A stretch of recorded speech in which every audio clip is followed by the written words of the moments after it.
Verb. Verb क्या होती है? क्रिया।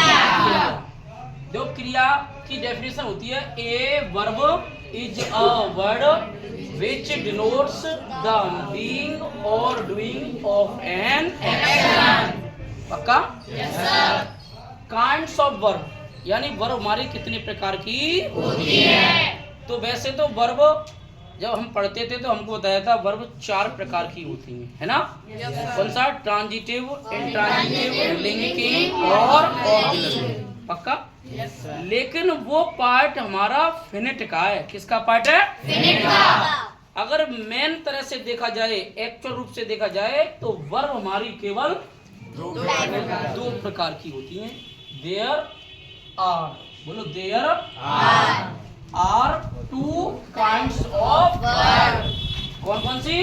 फिनिट और फाइनाइट वर्ब, फाइनाइट और नॉन फाइनाइट वर्ब। पक्का समझ में आएगा? Yes sir. करेक्ट। अब देखेंगे फाइनाइट वर्ब क्या होती है।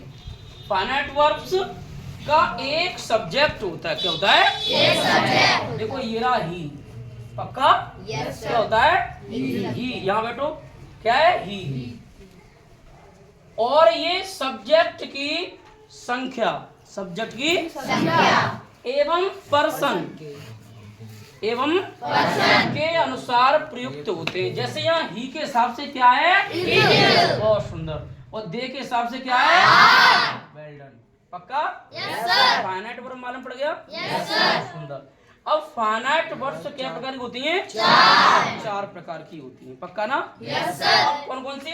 ट्रांजिटिव वर्ब, ट्रांजिटिव को बोलेंगे सकर्मक क्रिया। क्या बोलेंगे? सकर्मक क्रिया।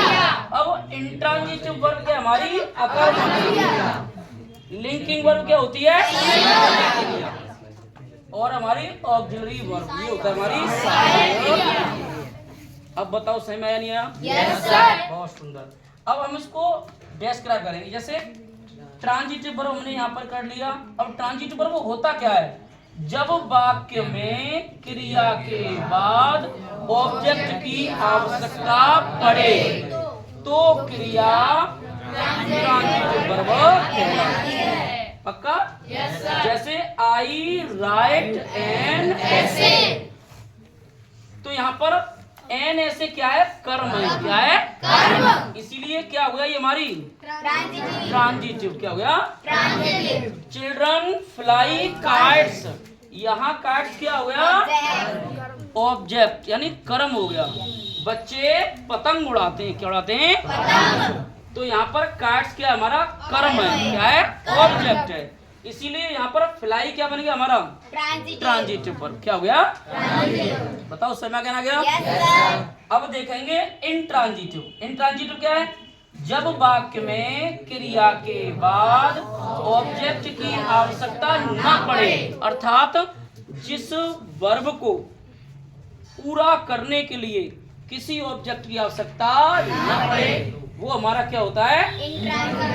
इंट्रांजिटिव वर्ब होता है। पक्का? जैसे देखो बर्ड्स फ्लाई, इधर ध्यान दो। बर्ड्स फ्लाई, चिड़िया उड़ती हैं। तो उड़ना, इसमें किसी और चीज की आवश्यकता ही नहीं है। तो यहाँ फ्लाई क्या बन गया हमारा? इंट्रांजिटिव। सी स्लेप्ट, वह सोई। अब ये नहीं कि वो बिस्तर पे सोई, कि चारपाई पे सोई, कि धरती पे सोई, कि कहाँ सोई, कोई मतलब नहीं है। यहाँ पर हमारा जो सेंटेंस है वो पूरा हो गया। सही है ना? तो बोलो क्या? सी स्लेप्ट क्या हो गया हमारा? इंट्रांजिटिव वर्ब हो गया। पक्का? लेकिन हमारी फ्लाई ट्रांजिटिव भी है और इंट्रांजिटिव भी है। जैसे हम वाक्य बोल दें, जैसे she flies a kite, she flies a. अब यहाँ पे फ्लाई क्या हो गया हमारा? ट्रांजिटिव। सही है। और बर्ड्स फ्लाई इंट्रांजिटिव।